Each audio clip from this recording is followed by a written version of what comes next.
हमारी आज की कहानी एक बहुत ही खूबसूरत मैगजीन राइटर पर है। उसने अपने बॉस के कहने पर अपने प्रमोशन के लिए अपने से 20 साल छोटे मिडिल क्लास लड़के को अपने प्यार के जाल में फंसाया। पहले तो सब कुछ नॉर्मल चलता रहा, धीरे धीरे इनकी नजदीकियां खत्म होती गईं। वो लड़का सोचता कि ये सच में मुझसे प्यार करती है, लेकिन वो उस राइटर के लिए सिर्फ एक प्रमोशन का जरिया था। दरअसल वो उसकी मासूमियत और उसके जोश का इस्तेमाल करके अपने बॉस को इम्प्रेस तो कर लेती है, लेकिन जब इस खेल के बारे में उस लड़के को पता चलता है तब उसका दिल पूरी तरह से टूट जाता है। लेकिन उस लड़के की किस्मत में कुछ और ही लिखा था, जो हम देखेंगे आज की इस पूरी कहानी में। तो दोस्तों, वेलकम करते हैं आपका हमारी इस नई कहानी पर। कहानी की शुरुआत है हम 40 साल के खूबसूरत और स्मार्ट औरत को देखते हैं जो पिछले 8 साल से फैशन शो मैगजीन में काम कर रही है। उसका नाम एलिस है और वो अपने काम को लेकर बहुत ज्यादा सीरियस रहती है, लेकिन वो सबके साथ ही बहुत स्ट्रिक्ट रहती है और शायद इसी वजह से पिछले 4 सालों से उसे कोई प्रमोशन नहीं मिला। अपने हस्बैंड से तलाक के बाद अपनी 12 साल की बेटी जोए के साथ रहती है, लेकिन काम में ज्यादा बिजी होने की वजह से अपनी बेटी को ज्यादातर अपनी बहन के पास ही छोड़ती है।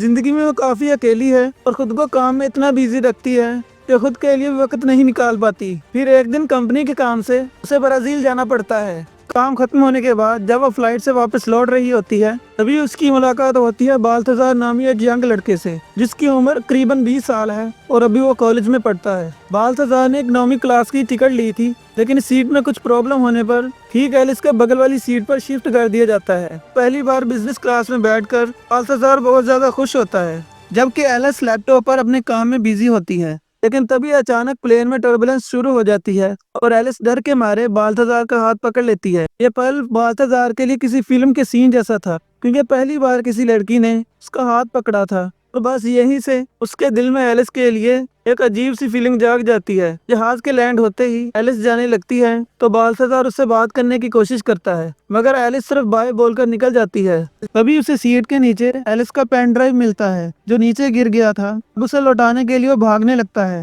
लेकिन तब तक देर हो चुकी होती है। एलिस अपनी बहन की कार में बैठकर वहाँ से निकल चुकी होती है। अब रास्ते में एलिस की बहन उसे एक डॉक्टर के बारे में बताती है कि वो बहुत अच्छा लड़का है और तुम्हें उसे जरूर मिलना चाहिए। लेकिन एलिस को शादी का नाम सुनते ही सब बोरिंग लगने लगता है। वो समझती है कि सिंगल मदर रहना ही सबसे बेहतर है। इसके बाद वो डायरेक्ट ऑफिस पहुंचती है और वहाँ उसके कॉलीग उसके स्ट्रिक्ट बिहेवियर की वजह से उससे खुश नहीं होते और अक्सर आपस में उसकी बुराई करते रहते हैं। हालांकि ऑफिस में सिमोन नाम का एक लड़का उसका बहुत अच्छा दोस्त भी है, जो हर चीज में उसका साथ देता है। तभी लिस नाम की एक स्टाफ मेंबर एलिस को बताती है कि बाल्थाजार नामी लड़के का एक कॉल आया था और तुमसे बात करना चाहता था। इस पर एलिस तुरंत मना कर देती है, कहती है कि मैं किसी बाल्थाजार को नहीं जानती। इसके बाद वो अपने बॉस के पास जाती है और अपने प्रमोशन के बारे में बात करती है, लेकिन बॉस साफ कह देता है तुम्हारे आर्टिकल पुराने और बोरिंग टाइप के लगते हैं, इनमें नई जनरेशन को एंगेज करने वाली कोई बात नहीं होती। तुम्हें कुछ नया और रोमांचक लाना पड़ेगा, वरना समझ लो कि तुम्हारी नौकरी खतरे में है। ये सुनकर एलिस को बहुत ज्यादा गुस्सा आता है और वो देर रात तक ऑफिस में काम करते हुए यही सोचती है कि आखिर नया और रोमांचक कैसे लाया जाए। तभी उसकी नजर इसकी रखी हुई उस नोट पर पड़ती है। इसमें लिखा था कि वह लड़का पेन ड्राइव की बात कर रहा था। उस पर एलिस को याद आता है वो पेन ड्राइव तो फ्लाइट में ही गिर गई थी। वो तुरंत बाल्थाजार को कॉल करती है और उससे कहती है तो वो पेन ड्राइव बहुत जरूरी है, तुम कहाँ पर हो, वो मुझे अभी चाहिए। उस समय बाल्थाजार अपने दोस्तों के साथ एक क्लब में होता है, इसीलिए वो एलिस को वहीं पर बुला लेता है। एलिस बिना देर किए वहां पर पहुंच जाती है तो बाल्थाजार उसे देखकर अंदर ले जाता है, अपने दोस्तों से मिलवाने लगता है। लेकिन वहाँ एलिस की ऑफिस की तो लड़कियां भी मौजूद थी, उसे बाल्थाजार के साथ देखकर हैरान रह जाती हैं। एलिस यहाँ से पेन ड्राइव लेकर जल्दी निकलना चाहती है, लेकिन बाल्थाजार उससे कहता है पेन ड्राइव तो मेरे घर पर है, चलो वहीं पर चलते हैं। बाहर निकलकर वो उसे अपने स्कूटर पर बैठने को कहता है। एलिस स्कूटर पर बैठने से थोड़ा सा डरती है, उसे हेलमेट भी पहनना नहीं आता। इसमें बाल्थाजार उसकी मदद करता है। तभी कुछ ही दूर से वो दोनों ऑफिस की लड़कियां उन्हें एक अलग एंगल से देखती हैं, जिससे ऐसा लग रहा था वो किस कर रहे हैं। इस पर दोनों तुरंत फोटो खींच लेती हैं और उसे सोशल मीडिया पर अपलोड कर देती हैं। अब बाल्थाजार के घर पहुंचने पर वहाँ उसके डैड भी उससे मिलते हैं, थोड़ा ज्यादा बात करते हैं और एलिस को अपने बारे में बताकर पकाने लगते हैं। उधर बाल्थाजार भी पेन ड्राइव देने में देर करता है ताकि एलिस से थोड़ा और बात कर सके। ऐसा करते करते कुछ देर बाद पेन ड्राइव देकर कहता है क्या मैं तुम्हें स्कूटर से घर तक छोड़ दूं? इस पर एलिस मना कर देती है, मैं टैक्सी ले लूंगी। जिस पर वो फिर पूछता है क्या हम कॉफी पर चल सकते हैं? अब एलिस बस मुस्कुराती है, थैंक यू कहकर निकल जाती है। लेकिन अगले दिन जब एलिस ऑफिस जाती है तब सब लोग उसे अजीब नजरों से देख रहे होते हैं। इस पर एलिस को भी अजीब लगता है कि इन्हें आखिर हो गया है। तभी उसकी दोस्त उसे ले जाकर एक फोटो दिखाती है और उसे कहती है कि लोग बातें कर रहे हैं कि तुम एक लड़के को किस कर रही थी। इस पर एलिस कहती है कि ये सब कुछ बकवास है, हमारे दरमियान ऐसा कुछ भी नहीं हुआ था। उसका बॉस ये देखकर बहुत ज्यादा खुश हो जाता है। उसे कहता है यही तो चाहिए हमें, तुम एक 20 साल के लड़के को डेट कर रही हो, इससे ये लगेगा कि तुम यंग जनरेशन को बेहतर समझ पा रही हो, इससे हमारी मैगजीन भी तेजी से बिकना शुरू हो जाएगी। इस पर एलिस साफ साफ इनकार कर देती है, लेकिन बॉस अपनी जिद पर ही रहता है। उसे कहता है कि अगर तुम्हें प्रमोशन चाहिए तो तुम इस चीज को पब्लिश करो।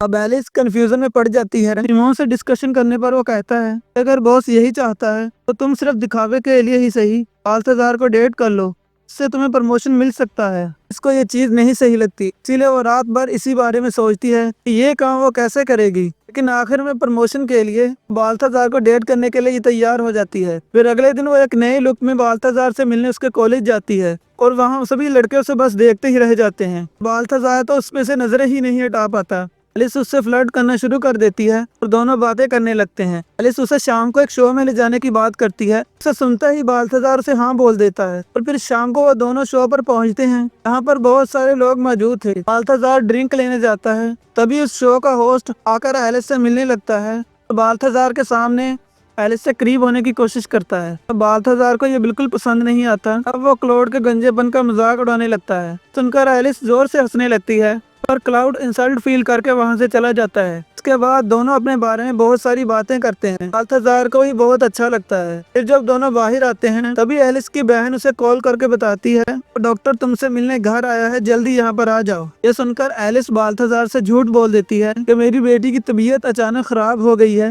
इसलिए मुझे जल्द घर पहुँचना होगा। ये सुनकर बाल्थाजार तुरंत एक टैक्सी रोकता है और एलिस को घर भेज देता है। और उसकी केयरिंग देखकर एलिस को एहसास होता है कि वो उसकी कितनी फिक्र करता है। इसके बाद घर पहुंचकर तब डिनर करते हुए बातें करते हैं, लेकिन एलिस डॉक्टर से उल्टे सीधे सवाल करके उसे परेशान कर देती है। इस पर डॉक्टर नाराज होकर वहां से चला जाता है कि अब एलिस ने सोच लिया था कि अगर बॉस को खुश करना है तो उसे सबसे पहले खुद को और ज्यादा अट्रैक्टिव बनाना होगा। बाल्थाजार को ज्यादा टाइम देना पड़ेगा।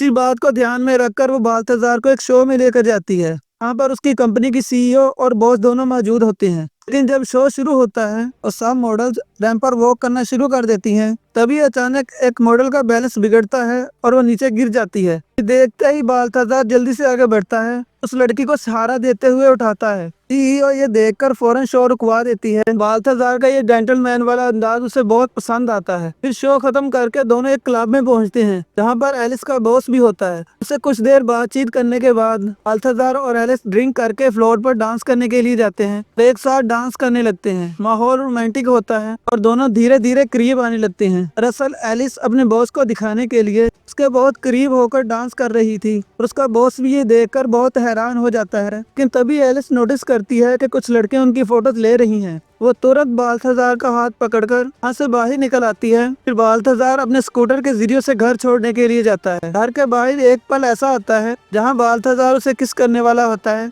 और एलिस मौका नहीं देती, उसे गुड नाइट कहकर वहाँ से अंदर चली जाती है। लेकिन बाल्थाजार की बेचैनी बढ़ जाती है। उसे लगता है कि शायद उसने मौका खो दिया। वो खुद जाकर दरवाजा नॉक करता है। दरवाजा खुलते ही वो एलिस को किस करने लगता है। इस पर एलिस पहले तो उसे समझाने की कोशिश करती है ये करना सही नहीं होगा, लेकिन बाल्थाजार उसे कुछ भी समझाने का मौका ही नहीं देता। इसके बाद होना क्या था, कमरे में एक तूफान आता है तो पूरी रात चलता है। अगली सुबह एलिस जल्दी जल्दी उठती है और सोचती है कि उससे क्या हो गया। अब वो बाल्थाजार को उठाती है और जल्दी यहाँ से जाने को कहती है। अब वो भी निकलने वाला होता है, लेकिन तभी बारिश शुरू हो जाती है कि वैसे बाल्थाजार को वहीं पर रुकना पड़ता है। फिर एलिस उसके लिए कॉफी बनाकर लाती है और दोनों कॉफी पीते हुए एक दूसरे से मजाक करने लगते हैं। इसी बीच एलिस की बहन और उसकी बेटी और वापस आ जाती हैं। अब एलिस उससे झूठ बोल देती है कि बाल्थाजार उसके ऑफिस में काम करता है और फौरन उसके हाथ में कुछ फाइलें थमाती है। बाल्थाजार बाहर जाने लगता है। दरवाजे पर ही एलिस उसे रोकती है और किस कर लेती है। इससे पता चलता है कि एलिस सच में बाल्थाजार को पसंद करने लगी है। तो कहानी एक अलग ही टोन में बदल जाती है, क्योंकि जो रिश्ता दुनिया को दिखाने के लिए शुरू हुआ था अब एक सच्चे एहसास में बदल चुका है। दोनों साथ में घूमते हैं, सरप्राइज प्लान करते हैं और एक साथ बहुत सारी प्राइवेट टाइम स्पेंड करते हैं। फिर एक दिन साथ में ड्रिंक करते हुए बाल्थाजार एलिस से अपनी दिल की बात कहता है कि मैं तुमसे शादी करना चाहता हूँ। मुझे पता है कि ये थोड़ा पागलपन है, लेकिन मैं तुमसे बहुत ज्यादा प्यार करता हूँ और हमेशा तुम्हारे साथ ही रहना चाहता हूँ। सुनकर एलिस सोच में पड़ जाती है। क्योंकि शुरुआत में उसने अपना फायदा सोचकर ये रिश्ता बनाया था, लेकिन अब ये एक गहरा एहसास बन चुका है। वो कहती है कि हम बहुत अलग हैं और मैं तुमसे 20 साल बड़ी हूँ। मेरी एक 12 साल की बेटी है और मेरे ऊपर घर की सारी जिम्मेदारियां भी हैं। मैं जब 50 साल की होंगी, अब तुम 30 साल के नौजवान लड़के हो जाओगे और लोग क्या कहेंगे। मैं तुमसे प्यार करती हूँ कि शायद हमें यहीं रुक जाना चाहिए। बाल्थाजार ये मानने के लिए तैयार नहीं होता और एलिस वहाँ से चली जाती है, क्योंकि वो जानती है कि उसने बाल्थाजार को इस्तेमाल किया था, लेकिन अब वो खुद उससे प्यार करने लगी है। लेकिन फिर भी समाज के डर से उससे दूर हो जाना चाहती है। दोनों ही अकेले हो जाते हैं। बाल्थाजार बहुत परेशान रहने लगता है। वो अपने पापा से अपने दिल का दर्द शेयर करता है, जिस पर वो समझाते हैं कि पहला प्यार हर किसी को नहीं मिलता। जिंदगी आगे बढ़ती रहती है और हमें अतीत को बुलाकर समय के साथ आगे चलना पड़ता है। तो एलिस को एक नई मैगजीन के लिए प्रमोशन मिल जाता है, इससे वो बहुत खुश होती है और उसके दिमाग में ये सवाल आने लगता है, प्रमोशन पाने के लिए किसी की भावनाओं से खेलना अच्छा नहीं था।